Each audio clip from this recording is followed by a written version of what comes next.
Bishop w'obureebezi wa West Ankole Diocese Right Reverend Johnson Twinomujuni ashabira abakurisitaayo okwetantara omuzigo kurwanisa abaheereza ba Mukama. Imbabura abatabafikaho akeyeteki rero kagero bamukuratira kama kugira rwose. Icya kabiri imwe barahira ngahero mazura kureba abaheereza abakusitambuka bakabendeme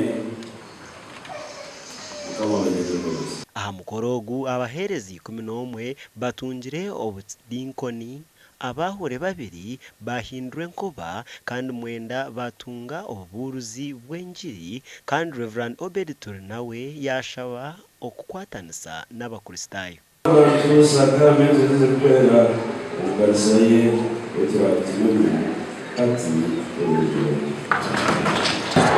Twagana nabo no kugira twekambe amabara batutumire tugende tumuhereza kandi kuturamuhereze tumanye ngo turi kuhereza na tumanyaje kandi niwe nyampara iza wa supervisor.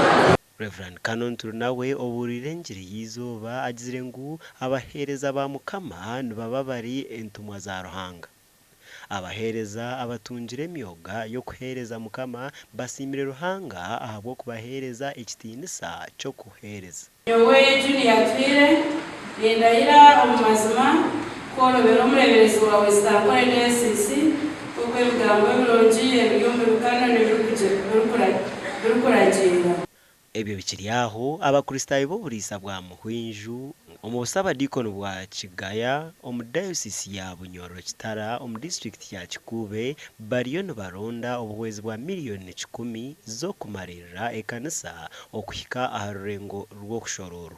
Ekanisa egi emazire emyaka 10 okwiha batandika okujombeka. Kutaguka ikuru guhika mu 10 ijya kurura ngo ekanisa eno yahika kwezebwa undi kutongozebwa kandi katandika gyombeka mwaka gwa 2013 asofatu mu myaka 10 tulimu tukiombeka baitu kulira anti Ruhanga mukonyezi waitu tuyija kujimara nkomuringo gumwe go kutunga musente eziri kwetengwa bajerizeho bataho mukoro go kurundana sente aha kaniseji kunyetege nyongwaze kozegeki nyokitengwa chuchu abo kuba ayuka kuba babona kola siku ya watu kuja ne watyaye bina bibi great aha no kudola wambabya aroha akapa kale ebyo bya great itunihira nti teguhoire kya lero batujja gendo maiso kurura nti tuwongire